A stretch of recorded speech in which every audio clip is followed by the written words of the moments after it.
Amen. John chapter 11 deals with the death and resurrection of Lazarus. One of the I am statements is found in this chapter. I am the resurrection and the life.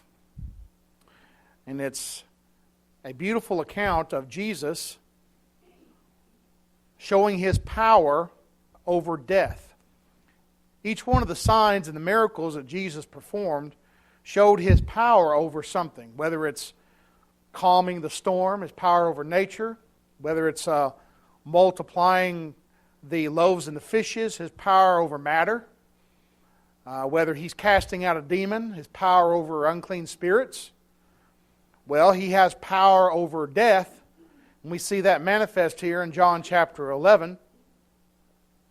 And we're going to see some great lessons that are found in this chapter.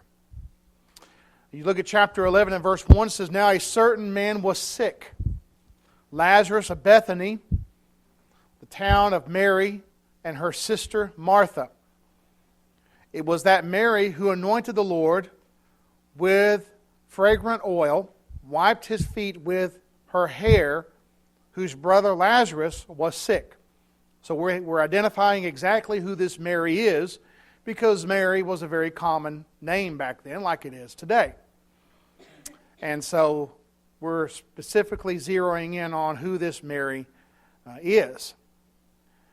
And verse 3 says, Therefore the sisters sent to Him, Jesus, Lord, behold, he whom you love is sick. Jesus heard that. He said, This sickness is not unto death, but for the glory of God, that the Son of God may be glorified through it. Now Jesus loved Martha and her sister and Lazarus. So when He heard that he was sick, He stayed 2 more days in the place where he was. So we see here this was some people that were very close to Jesus. Jesus, who being human, would have close friends, close associates, just like any human being would have. And we also see that among the apostles, who were the 3 that Jesus would oftentimes take aside. Peter, James, and John. He would oftentimes pull them aside and show them things or talk to them about things that He would not the other apostles. He wasn't showing favoritism, but there was a close association there. And it's just like people today have people they're closer to than others. And everything, all the blessings that would accompany salvation would be for everybody. But Jesus showed Peter, James, and John His transfiguration, Matthew chapter 17. And of course that was revealed to everyone when it was written down for everyone to know about. Well, here you have some people that were close to Jesus. And this man is sick. And this man is sick, and Jesus says in verse 4, says, This sickness is not unto death, but for the glory of God, that the Son of God may be glorified through it. Now, He says the sickness is not unto death, but what happens to Lazarus? He dies. Is this showing that Jesus did not know what was going to happen? Or what is this showing?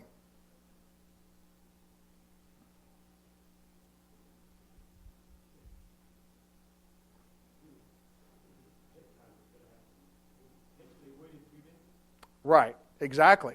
He waited 2 days. He knew what was going to happen. But why would He say this sickness is not unto death, but Lazarus did die?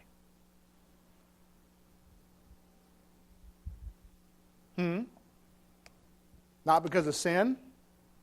That's true.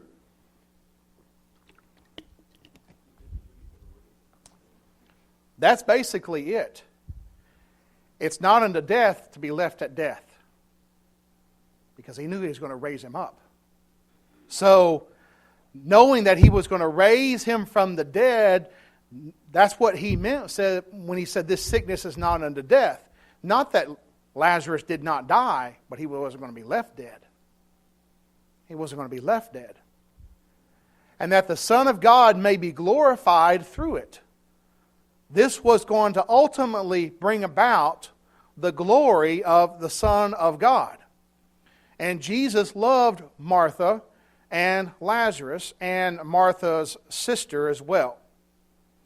But here we see something very interesting. We see the character of God too. Verse 6. So when he heard that he was sick, he stayed 2 more days in the place where he was. If Jesus loved them, why didn't he immediately go and heal?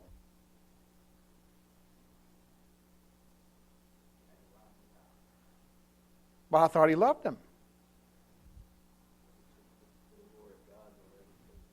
So there's going to be a greater outcome if he didn't intervene and let him die. Now that's something we need to see when it comes to God and when we are praying and we're asking for God's will to be done. Sometimes God allows things to happen for a greater outcome. Right? Do we not see that in Scripture? Go back to the book of Genesis and Joseph being thrown into the pit. His jealous brothers got jealous because he made the announcement of the dream that he was going to rule over them. What if God rescued him right then? What would have been the outcome of the Israelite family when that famine hit? That family would have died off. God let him go through all of that so that he could be providentially put into a position to do greater good. A greater position of power to do a greater good. So we see that sometimes things are allowed to take place or to transpire that a greater good comes about. What does Romans 8 and verse 28 tell us? We know that all things work together for good to those who love God and those who are called according to His purpose. All things. All things work together for good. That means sometimes sickness, pain, suffering. Causes what? Paul's thorn in the flesh. Exactly. He asked the Lord 3 times to have it removed, and the Lord said, no, my grace is sufficient for you. Because in your weakness, you're made stronger. You rely more on me. So sometimes things are allowed to transpire, and that's what the sisters aren't going to know or understand at first, because they said, if you would have been here, you could have healed him. So sometimes things are allowed to play out. It doesn't mean God doesn't love us. Look, Jesus loved him. Loves Lazarus, but let him die. He loved Lazarus, but let him die. We don't even know what kind of sickness this was. This could have been a very painful sickness. We don't know. I mean, any sickness isn't pleasant. We don't know what it was, but it was enough to kill him. And Jesus stayed behind purposely to let that run its course so that he would die. So sometimes things happen for a greater outcome, and we may not realize it as it's going on. Again, back to Joseph. Joseph could never have dreamed while he was in that pit that he would be second in command of the Egyptian nation and save his family and thus preserve the seed line that would lead to Christ. He didn't know that. I could just imagine he was praying for deliverance. I would be. But if he would have been delivered right then there would have been tragedy for his family when that famine hit. So we see here Jesus' love, God's love, does not mean that He will not allow suffering or allow something to take place. Look at the book of Job. Look at what happened with Job. God allowed Satan to test him. And the greater outcome later on, he was blessed more in the latter part of his life than the beginning. And then we have it written down by inspiration for us to learn from it.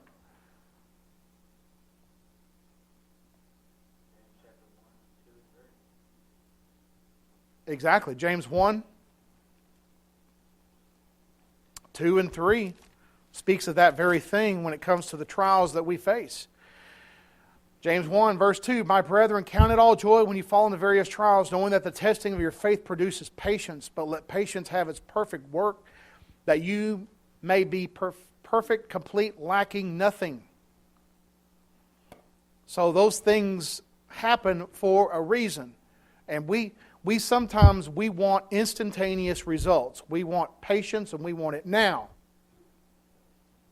And that's not how it works. We're used to the microwave, 30-second meal. We're used to on-demand television. You can watch your TV program right there. It could be 3 o'clock in the morning. You could on-demand TV. I want a movie right there. We're used to that. Instant coffee. I mean, you just think about all the things that we want instantaneous, and we think that's how it works sometimes with God. And it doesn't always work that way. So God, Christ here, held back for 2 more days where He was. Then verse 7, then after this, He said to the disciples, let us go to Judea again. The disciples said to Him, Rabbi, lately the Jews sought to stone you, and are you going there again? Jesus answered, are there not 12 hours in the day? If anyone walks in the day, he does not stumble, because he sees the light of this world. But if one walks in the night, he stumbles, because the light is not in him. So we see here, He's saying, look, this is opportunity now. This is opportunity. This is the day. While there's an opportunity. Jesus already said earlier in the book, while I'm in the world, I'm the light of the world. We have to work while it is day, for the night comes when no man can work. And so the disciples were saying, the Jews are seeking to kill you. Verse 8, you're going there again. Verse 11 says, these things He said, and after that He said to them, our friend Lazarus sleeps, but I go that I may wake him up. Then His disciples said, Lord, if he sleeps, he will get well.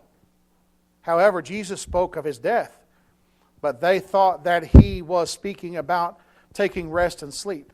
Then Jesus said to them, plainly, Lazarus is dead. And I am glad for your sakes that I was not there, that you may believe. Nevertheless, let us go to him. And Thomas, who was called the twin, said to his fellow disciples, let us also go that we may die with him. Kind of a pessimistic response. Well, let us go, we're all going to die. They already said, you're going there, they're going to get stoned. Well, let us all go that we all might die with him. Well, you go back to what Jesus is saying here. Our friend Lazarus sleeps, and I go to wake him up. He's using the metaphor that's used in Scripture to describe death, the concept of death. And it always has reference to the body in death, not the soul.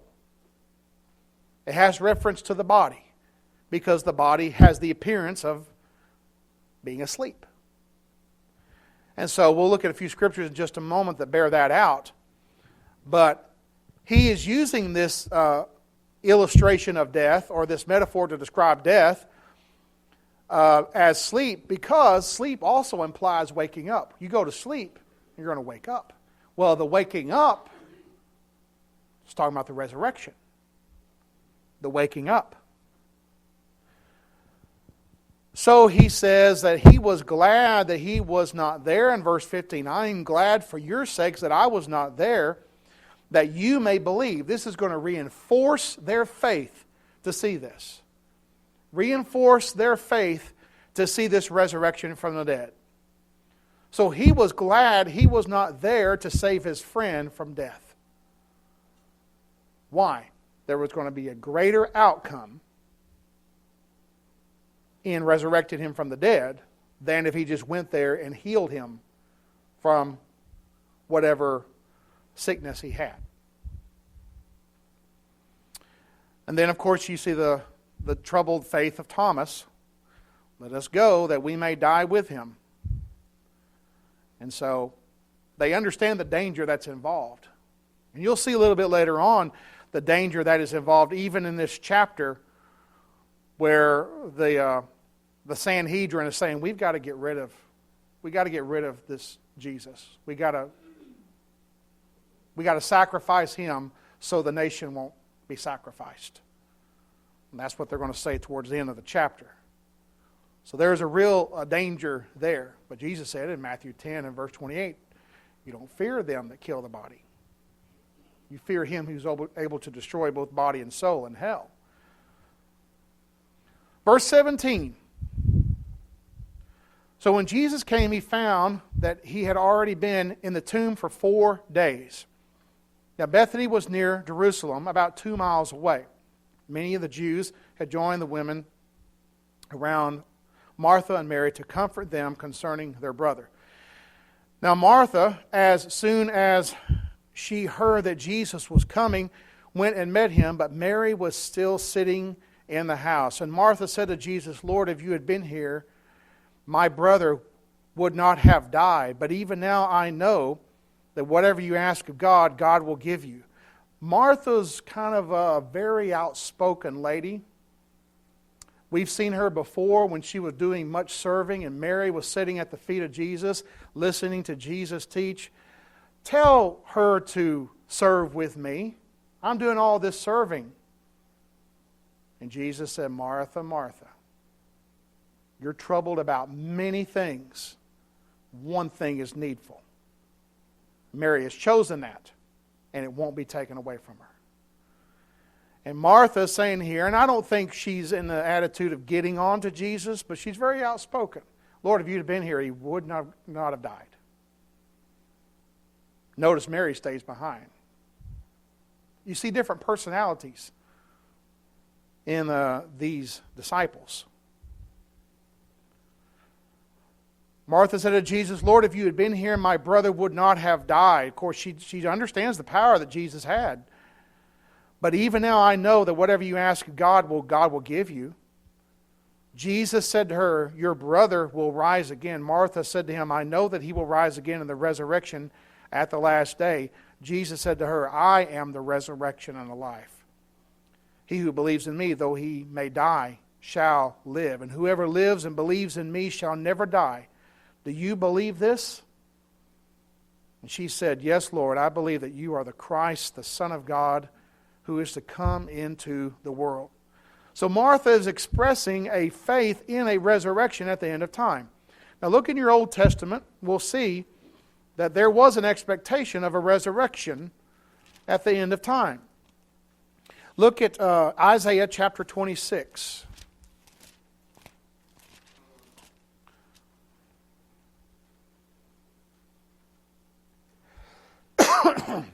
Verse 19.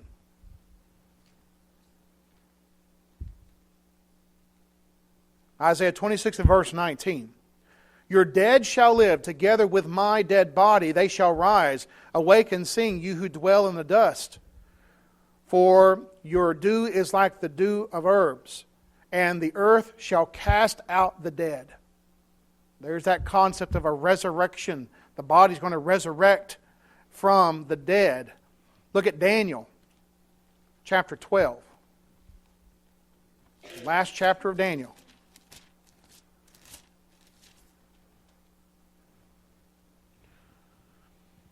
Verse 2 and 3. Many of those who sleep in the dust of the earth shall awake, some to everlasting life, and some to shame and everlasting contempt. But those who are wise shall shine like the brightness of the firmament, and those who turn many to righteousness like the stars forever and ever. Verse 2 is talking about the resurrection of the dead, and it's almost identical to what Jesus said in John 5, 28 and 29. Those who sleep in the dust of the earth. Now remember, Jesus talked about Lazarus as asleep. There's that sleep in the dust of the earth. What's asleep in the dust of the earth? The body. It's not talking about the soul. The soul's in another realm, in the Hadean realm. It's the body that's in the dust of the earth. And so when the Bible speaks of the dead asleep, it has reference to the body, not the soul. And so here we have a resurrection to everlasting life, and then a resurrection to shame and everlasting contempt. And of course, what Jesus said, that almost identical to what is said here in Daniel chapter 12 and verse 2. Look at John 5, verse 28 and 29.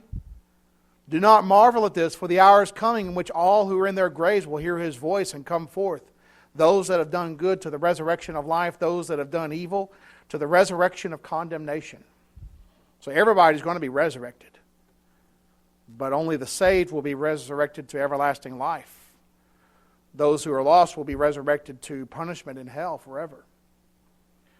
That is because death itself has to be conquered.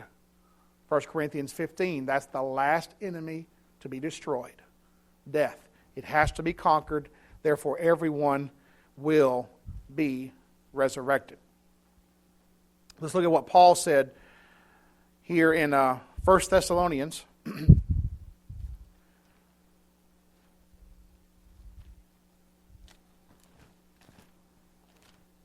Chapter 4. Beginning in verse 13. Paul says, I don't want you to be ignorant, brethren, concerning those who have fallen asleep. Those who are dead, have fallen asleep. Lest you sorrow as others who have no hope.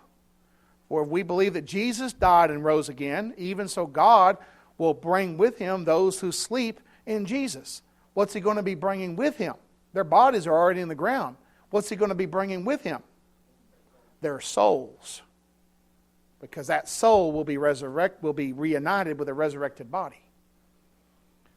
Verse 15, for this we say to you by the word of the Lord, that we who are alive and remain until the coming of the Lord will by no means precede those who are asleep. For the Lord himself will descend from heaven with a shout, with the voice of an archangel, and with the trumpet of God, and the dead in Christ will rise first. Then we who are alive together shall be caught up together with them in the clouds to meet the Lord in the air, and thus we shall always be with the Lord. Therefore comfort one another with these words. So the concept of the resurrection from the dead is a comforting thought, both Old and New Testament. Makes it very plain that there will be a resurrection at the end of time. And so Martha says, yeah, I know he's going to resurrect at the last day. But Jesus says in verse 25, I'm the resurrection and the life. I have that power right now to do that. I'm the one that's going to cause that to happen. So he's saying, you have that power right now available. I am the resurrection and the life. He who believes in me, though he may die, he shall live. Oh, you're going to physically die. Hebrews 9:27. It's an appointment we're all going to keep. Unless we're alive when Jesus returns, and we don't know when that is. Then we don't have to go through the veil of death. Verse 26, and whoever lives and believes in me shall never die. Do you believe this? And then she makes the great statement that Peter made. You are the Christ, the Son of God. Yes, Lord, I believe. You are the Christ. You're the Messiah, the Son of God, who is to come into the world. So she is showing greater faith than Thomas, one of the 12, who is very pessimistic. This same Thomas later on said, I'm not going to believe unless I see it for myself. And then Jesus presented the evidence to him that he had risen from the dead. Now look at verse 28. When she had said these things, she went her way and secretly called Mary, her sister, saying, the teacher has come and is calling you. As soon as she heard that, she arose quickly and came to him. Now Jesus had not yet come into the town, but was in the place where Martha met him. Then the Jews who were with her in the house, comforting her, when they saw that Mary rose up quickly and went out, followed her, saying, she is going to the tomb to weep there. Then, when Mary came where Jesus was and saw him, she fell down at his feet, saying to him, Lord, if you had been here, my brother would not have died. Verse 33, therefore, when Jesus saw her weeping, the Jews who came with her, he groaned in the spirit and was troubled. There's the compassion of Christ, his humanity. He groaned in his spirit and was troubled. He said, where have you laid him? And they said, Lord, come and see. Jesus wept. The shortest verse in the Bible. Jesus wept. Now, what does that tell us about Jesus? These two words speak volumes. What does it tell us about Jesus? Compassionate. He was human.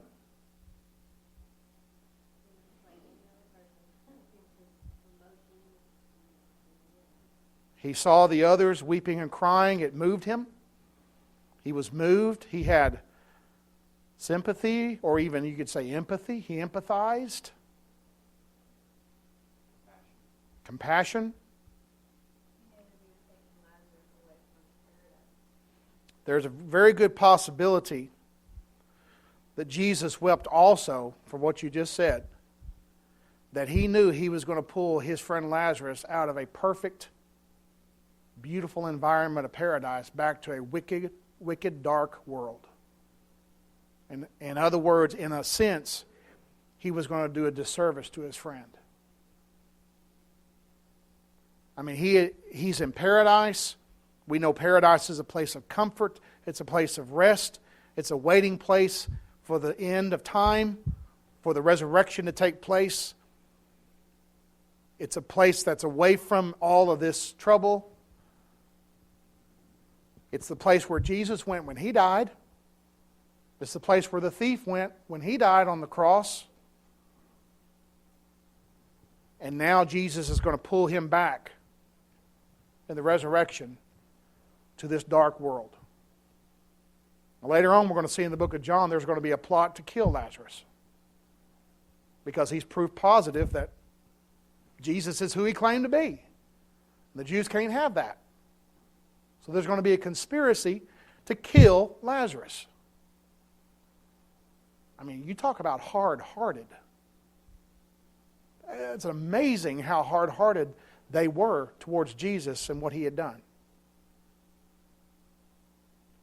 So I believe all those factors are involved. Jesus wept. Jesus cares. He sympathizes with us. He is touched by our plight. He knows. He understands. He's a sympathetic high priest. Hebrews 4. We sing the song, Does Jesus care? Yes, he cares. I know he cares. He's walked in our shoes. So he wept. Verse 36, the Jews said, see how he loved him. This was open. Jesus openly wept. Do real men cry? Yes, they do. Real men will cry, and they'll cry openly. Jesus was the greatest man who ever walked the first face of the earth. The manliest man who ever walked the face of the earth. And he cried openly. So much so that they observed it. They saw it. See how he loved him. Verse 37, And some of them said, "Could not this man who opened the eyes of the blind also kept this man from dying?" Again, not knowing all of God's plans. Mary didn't fully understand all of God's plans. Martha didn't fully understand all of God's plans. The people who said this in verse 37 didn't understand all of God's plans. And Jesus is in essence saying, trust me. Trust me. And I think that's a message for us today. Trust me. You may not see it all and understand it all. And even if it was explained to us, our brains probably couldn't comprehend it. So we just trust. You find that concept in the book of Habakkuk in the Old Testament, where God was going to use the Assyrians to punish His people. And the prophet said, they're more wicked than the Jews. How can you use providentially the Assyrians to punish my people? And God says, the just shall live by faith. In other words, you trust me. No matter what happens, it's all under control. Now look at verse 38. Then Jesus, again groaning in himself, came to the tomb. There's a second time it says he was groaning in himself. Deep emotional compassion there. It was a cave and a stone was laid against it. Seems to indicate Lazarus may have been a man of wealth and means. Jesus said, take away the stone. Martha said, the sister who had been dead, said to him, Lord, by this time there is a stench, for he has been dead 4 days.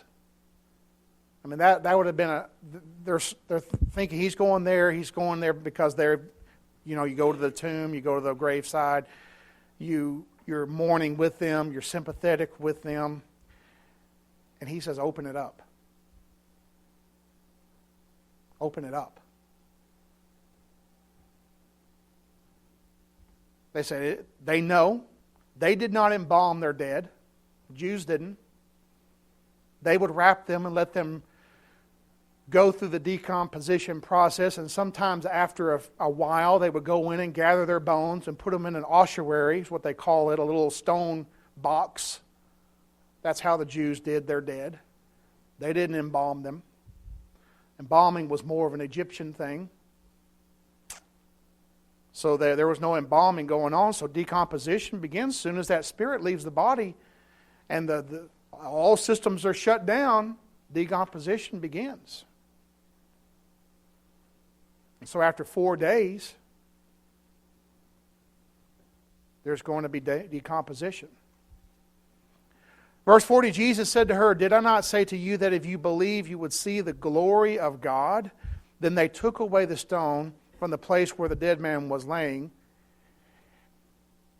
Jesus lifted up his eyes and said, Father, I thank you that you have heard me, and I know that you always hear me. But because of the people who are standing by, I said this, that they may believe that you sent me. He said to those, verse 43, now, when he had said these things, he cried out with a loud voice, Lazarus, come forth. And he who had been dead, who had died, came out, bound hand and foot with grave clothes. His face was wrapped with a cloth. And Jesus said to them, loose him and let him go. I'm amazed at the Scriptures and how the Holy Spirit had these writers write.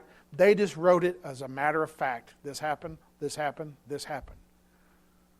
Whereas human writers would write, they would be all exaggerate and get into the emotional aspect of it in the sense of, make it a very flamboyant. But John just simply writes, this is what happened, this is what happened, this is what happened. The economy of words used to describe this account is just mind-blowing.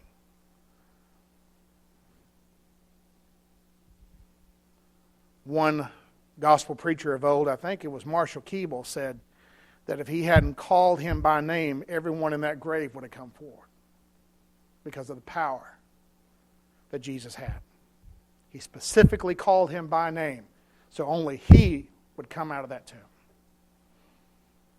When he returns at the end of time, he's going to say, in essence, I'm not saying he's going to say this verbally, come forth. And we're going to be resurrected. And depending on how we live for the Lord, will be a resurrection of life or a resurrection of condemnation. He's bound hand and foot. And he's been dead for 4 days. Decomposition is set in. All that's reversed. His spirit's reunited with his body. Whatever made him sick is gone. He's resurrected to this life. But he's not going to be resurrected back into a sick body. He's resurrected back to life here on earth again. This isn't the ultimate resurrection, the glorified resurrection that we read about in 1 Corinthians 15. That's at the end of time. But he's resurrected unto life again. This is not resuscitation. This is not CPR. This is not the panels used to revive him. This is a man resurrected. The soul was re-entered his body, had re-entered his body. And it doesn't matter if it's 40 days or 40 years, 400 years or 4,000 years. Those bodies are going to come forth. It doesn't matter the condition of the body either. Whether it's cremated, whether it's destroyed, whether it's a whole body. Doesn't matter. Because there's many people whose bodies have been completely obliterated through no fault of their own, and they're going to be resurrected. You think about all those people who died on 9/11 of 2001. 2,000 plus people. Some, they only have a fraction of a bone that they have found. And through DNA testing, know who that is. If God's able to create a man out of the dust of the ground, he can resurrect someone from just a little bit. He took a rib from Adam's side, created a woman. So the condition of the body doesn't matter. Now, I know each person has their own wishes when it comes to how they want to be buried or how they want their body treated in death. And that's a personal decision. But we have to understand all that are in their graves will come forth. Resurrected here. He's still bound in his grave clothing. Unwrap him, loose him, and let him go.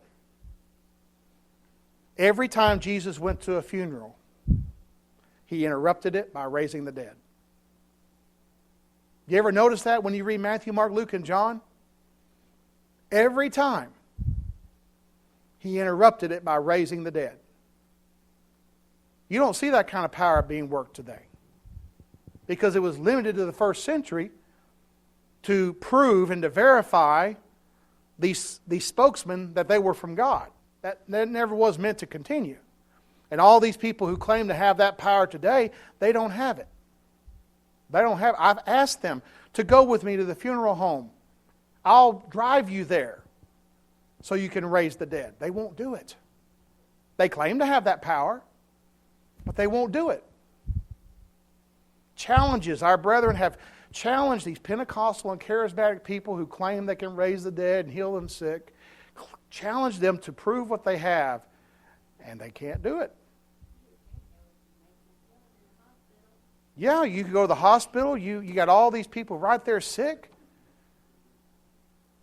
I was just thinking the other day with our newly elected governor, Greg Abbott.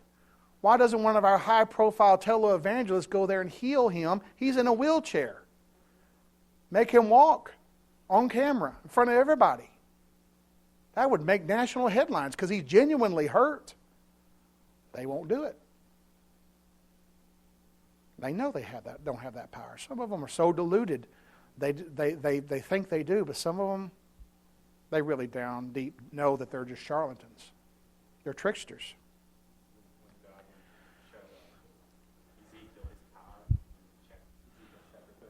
Mm-hmm. Exactly. The Valley of Dry Bones in Ezekiel chapter 37, that's a good example of resurrection, even though that's spiritual resurrection. In the context, that's that concept of coming back to life. And that was very much a part of the Jewish thought. Now, who was the religious group of the first century who didn't believe in that? Sadducees. Do you know who made up most of the Sanhedrin? The Sadducees. The Supreme Court of the Hebrew people was made up mostly of Sadducees. And here Jesus, by resurrecting them from the dead, proved their entire religion wrong. Because they say there is no resurrection. There is no afterlife. Now look at verse 45. There's going to be a plot now to kill Jesus. Many of the Jews who had come to Mary and had seen the things Jesus did believed in him. I mean, that's the logical thing you do. You see that, you see the proof, you believe. But some of them went away to the Pharisees and told them the things that they did. The chief priest and the Pharisees gathered a council and said, "What shall we do? For this man works many signs." Did you notice what they just said? They didn't say he works many false miracles. He works many signs. They're not denying it. They can't. His enemies couldn't even deny what he did. What are we going to do? He's working many signs. If we let him alone like this, everyone will believe in him. And the Romans will come and take away both our place and our nation. They're concerned about politics. They're concerned about their place. And they were under Roman domination. And if this gets out, that there is a man claiming to be a king that can raise the dead, the Romans are going to come in here and give us trouble. We're going to take away our place in our nation. And most of those people who ruled there in the Judean area were puppets of the Roman Empire. They only had authority because the Roman Empire gave it to them. Verse 49, one of them, Caiaphas, being high priest that year, said to them, "You know nothing at all, nor do you consider that it is expedient for us that one man should die for the people, and not that the whole nation should perish." Now here's the interesting thing. Verse 51. Now this he did not say on his own authority, but being high priest that year, he prophesied that Jesus would die for the nation, and not for the nation only, but also that he would gather together in one the children of God who were scattered abroad. Then, from that day on, they plotted to put him to death. Caiaphas here was a wicked individual. In the Sanhedrin, you had 71 Jews, mostly made up of Sadducees with a few Pharisees. The high priest was the one who presided over the Sanhedrin. That was the Supreme Court of the Hebrews. Caiaphas here is unknowingly giving a prophecy about the sacrifice that Jesus would make rather than the whole nation perishing. And the reason we know that is because John tells us in verse 51 that he made a prophecy here. Now, I contemplated that and wondered what was meant by that, but then I began to think back on the Old Testament passages and Old Testament accounts. Did God ever give prophecies to pagan kings who were not even the people of God? Didn't He give one to Nebuchadnezzar? How about Pharaoh, the book of Genesis, that Joseph interpreted that dream? So God can give a prophecy even to someone that's wicked. And I think this is an example here of God giving a prophecy. And Caiaphas was not even aware that he was speaking the truth, but not in the way he meant it. He's saying, for us to save the nation politically, we got to get rid of Jesus. He has to perish. He has to die rather than the whole nation should perish. Well, he had to die so that salvation would be brought about, and that those within the nation could be saved, and those children of God who were scattered abroad would be saved. That's the Gentiles. That's the Gentiles. Okay, next week, Lord willing, we will finish up John chapter 11, be reading that, and then read John chapter 12 for next week.